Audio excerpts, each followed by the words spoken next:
So now we're going to go ahead and finish up some of these treatments. I'm going to do very similar methods on these. I think with these platforms, maybe I'm going to try to do the fill with just sort of a neutral color and then use the textures or patterns to create some texture on there rather than importing in a new image. So we'll start with selecting, and I think I'll do the platform tops first.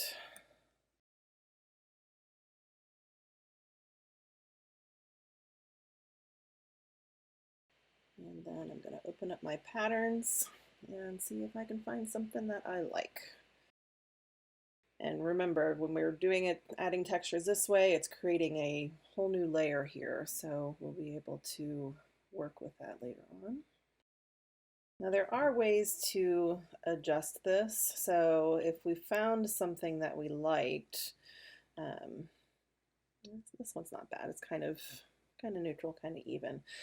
So if I find a texture that I sort of like, I can go in here, and if I double click on this area that has the pattern sort of, not quite a preview, but that's the is the fill there, I can actually go in here and change the scale. And from here, now because that pattern is just has sort of overridden our color, I can do a couple of different things. I can try doing the changing the mode. Overlay is nice. We'll stick with some overlay for right now. Excuse me. All right, and I'm going to go ahead and do the same treatment on the facings.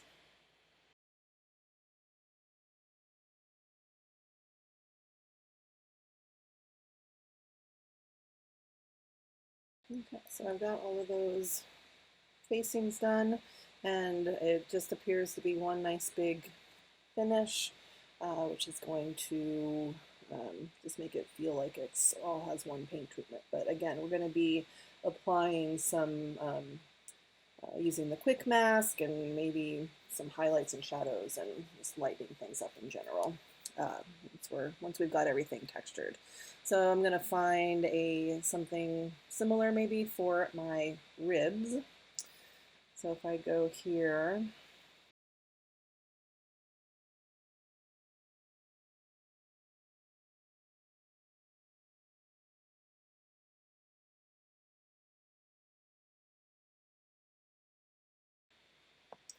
okay, so I just sort of systematically went through and filled in all of those separate pieces as different layers. Again, you could probably combine some of these things as layers if you really wanted to, but you really do have much more editing capability if you maintain the individual faces and pieces and whatnot. When we go to try to create some dimensionality with lighting, I think you'll find it is useful to have those all separate. So for now, I'm going to continue going on. I'm going to find a texture that I like, apply that texture to those, and then we'll find a layer blending mode and keep going from there. So I'm going to go back to my ribs. Aha, I had a feeling that was going to work.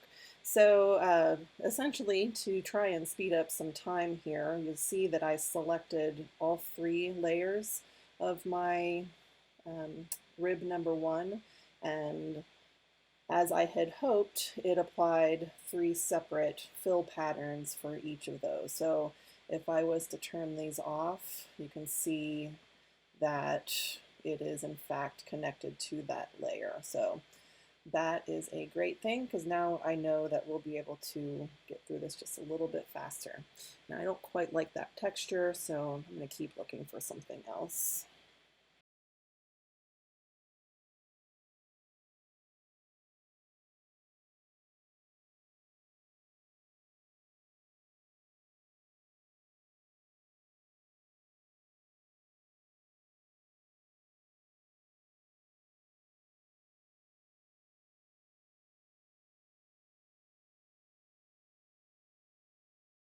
Okay, I think that was all of those. So you notice that once I started to change the scale on that, I did have to do those individually, but still, it definitely saved some time being able to do the application of the texture and the changing of the blending mode all at once.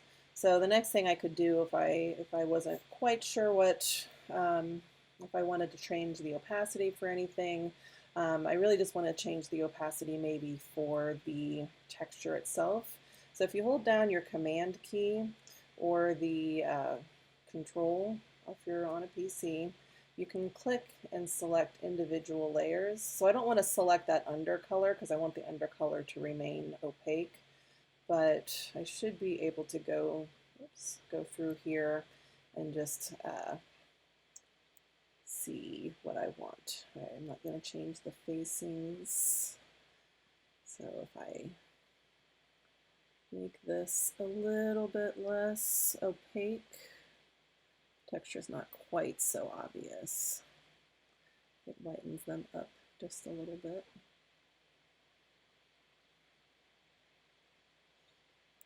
It's better. So still a little bit of texture, but not um, quite so intense. So we've got color on everything except the background. And for the background, I'm going to import an image of some sort just to give us a all over background here. So let's go and open something. I think I had a couple of really interesting skies that I wanted to try out. That's a possibility. Let's do this. I think those trees might just make us a little bit too busy. So I'm just going to pull that away. And then my move tool, I'm going to drag it in and get it in a position where we can size it properly. So I'm going to do a scale transform here and pull that open. Hold down the shift key if you want to make it not constrained. Mostly I am just getting it so that I know it will fill that hole, and then all I really have to do is grab hold of it, bring it all the way down to the back, behind everything else, legs and borders and everything, and it should fit right in place.